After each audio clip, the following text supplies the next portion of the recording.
बच्चों, आज हम ले रहे हैं लेसन 7 प्रारंभिक बाल्यावस्था देखभाल और शिक्षा। प्रारंभिक बाल्यावस्था क्या होती है? बाल्यावस्था क्या होती है? जब प्रारंभ शुरू होती है, बाल्यावस्था शुरू होती है तो हम उसकी देखभाल और शिक्षा किस प्रकार लेंगे। विद्यालय पूर्व बच्चों की बात कर सकते हैं। इसके लिए हम विद्यालय पूर्व बच्चों की भी नाम ले सकते हैं। इसका पहला प्रश्न क्या है? ये आपको अपनी जो बुक है, किताब है, उसमें 149 पृष्ठ पे आपको ये मिलेगा। ठीक है। प्रारंभिक बाल्यावस्था देखभाल शिक्षा ECCE से आप क्या समझते हैं? ECC क्या है? हम किस प्रकार इसको शिक्षा देंगे उसके बारे में इसमें जानकारी दी गई है।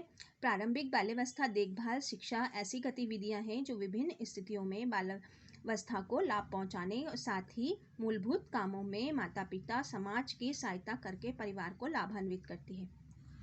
ECC तहत क्या कार्य होता है कि इसमें बाल्यावस्था में जो बच्चे होते हैं उन्हें लाभ प्राप्त होता है। उसमें माता पिता और समाज की भी सहायता होती है। राष्ट्रीय पाठ्यचर्या रूपरेखा 2005 में प्रारंभिक बाल्यावस्था शिक्षा NCCAT द्वारा प्रकाशित पत्र के अनुसार प्रारंभिक बाल्यावस्था देखभाल शिक्षा के मूल उद्देश्य से निम्नलिखित है। बच्चों के समग्र विकास जिसमें वह अपनी क्षमता पहचान सके, विद्यालय के लिए तैयारी, ये विद्यालय पूर्व बच्चों की बात होती है। ठीक है।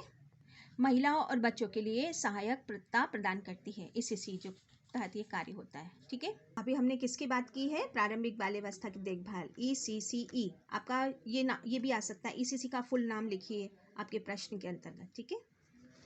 अब हम सेकंड प्रश्न ले लेते हैं। देखभाल की वे कौन सी विभिन्न व्यवस्थाएं हैं जिनकी आवश्यकता छोटे बच्चों को हो सकती है? विद्यालय पूर्व बच्चों की बात हम कर रहे हैं। इसमें देखभाल, प्रश्न क्या है? देखभाल की वह कौन सी विभिन्न व्यवस्था है जिसकी आवश्यकता छोटे बच्चे को हो सकती है। ठीक है। छोटे बच्चे को कौन कौन सी चीज़ों की आवश्यकता है, ये हम इसके अंदर आ रहे हैं। पहला पॉइंट क्या कह रहा है? परिवार के वयस्क सदस्यों द्वारा देखभाल। छोटे बच्चे अपनी प्रत्येक जरूरतों के लिए वयस्कों पर निर्भर रहते हैं, बड़ों पर निर्भर रहते हैं। यह अवधि सामान्यतः माता पिता प्रमुख देखभाल करने वाले किसी भी अन्य व्यक्ति का अत्यधिक निर्भरता की होती है, जैसे दादा दादी, नाना नानी, अन्य कोई सहायक भी हो सकते हैं। दूसरा आ रहा है वेतन पर रखे गए व्यक्ति द्वारा देखभाल। ऐसी स्थिति में जब माँ घर से बाहर नौकरी करती है, शिशु की देखभाल वैकल्पिक रूप से देखभाल करने के लिए व्यक्ति द्वारा की जाती है, जो परिवार का कोई सदस्य भी हो सकता है। वेतन पर भी अन्य व्यक्ति को भी हम रख सकते हैं। तीसरा इसमें क्या आ रहा है? शिशु केंद्र क्रेश। वैकल्पिक देखभाल की व्यवस्था घर में अथवा किसी संस्था या शिशु केंद्र में क्रेश में हो सकती है।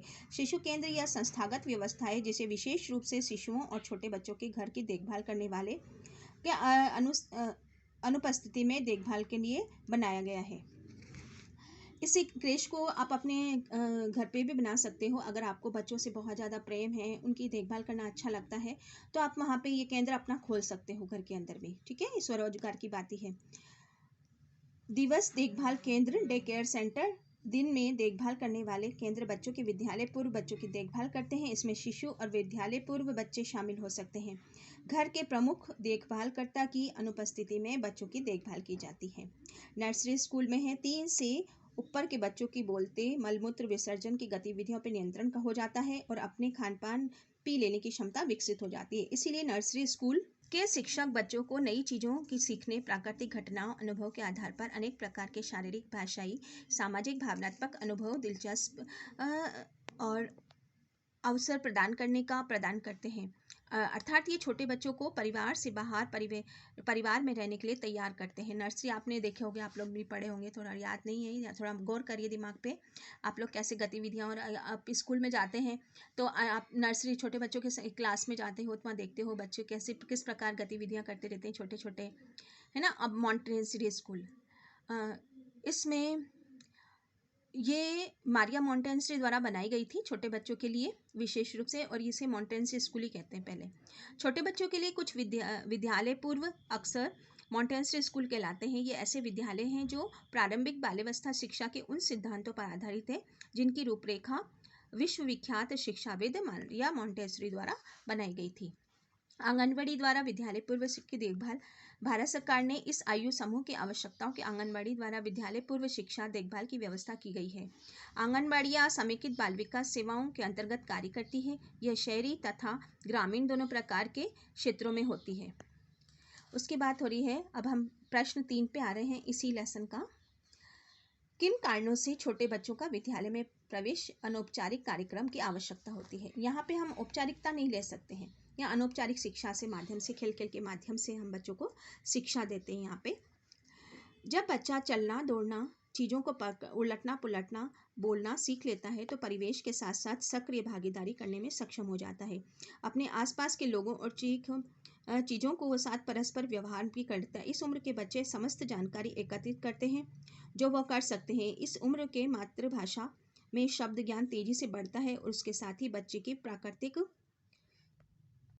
वस्तु जैसे कि बालू, जल, पक्षी, अन्य सामग्री की समझ बढ़ जाती है। इसमें अधिक जानने की जिज्ञासा प्रबल हो जाती है। इसीलिए इस उम्र के सीखने के लिए बच्चों को विद्यालय में अनुकूल परिवेश व अनौपचारिक कार्यक्रम की आवश्यकता होती है। इस कारण से यह है कि यदि हम इन ऐसे बच्चों की जगह एक जगह बिठाकर औपचारिक शिक्षा विद्यालय में भांति पढ़ाएंगे तो उनकी जिज्ञासा खत्म हो जाएगी और वे बेचैन हो जाएगी, असुरक्षित महसूस करेंगे। इसलिए इस उम्र के बच्चों को सीखने की सबसे अनुकूल परिवेश और अनौपचारिक कार्यक्रम सुरक्षित, निरापद, प्रेमपूर्वक खेल सामग्रियाँ युक्त होता है। मतलब खेल खेल में सीखना इन बच्चे के लिए होता है। अब हम बात करेंगे चौथे प्रश्न की। बाल केंद्रित उपागम से क्या अभिप्राय है? बाल केंद्रित उपागम का अभिप्राय है कि हम अपनी जो शिक्षा देंगे वो बच्चों केंद्रित होना चाहिए, शिक्षा केंद्रित नहीं होगी। ठीक है। छोटे बच्चे की देखभाल शिक्षा पर केंद्रित दृष्टिकोण है। बाल केंद्रित उपागम खेल खेल में सीखने के तरीके हैं जो पढ़ाई के रुचिकर बना देता है। छोटे बच्चों के लिए सबसे उपयुक्त होता है। विद्यालय पूर्व के बच्चों की शिक्षा तथा देखभाल के लिए जो विद्यालय पूर्व केंद्र होते हैं बाल केंद्रित उपागम पर आधारित होते हैं। ये अनौपचारिक होते हैं तथा बच्चों को सीखने के अनुकूल परिवेश प्रदान करते हैं जो घर सीखने के अच्छे परिवेश के लाभों का पूरक होता है। तथा साथ ही ऐसी स्थितियां में जहां घर के परिवेश में कोई कमी हो वहां विद्यालय पूर्व केंद्र बच्चों को घर के बाहर वृद्धि और विकास में सहायता करते हैं, एक प्रमुख कारक हो सकता है। तो हमने बात की है बाल केंद्रित उपागम का अभिप्राय। ठीक है। जो शिक्षा बालकों के पे आधारित रहती है, बाल केंद्रित होती है। अब हम 5वें प्रश्न की बात करेंगे। 5वां प्रश्न क्या कह रहा है? शिशु देखभाल केंद्र क्या होता है? यह केंद्र कौन सी सेवाएं प्रदान करता है?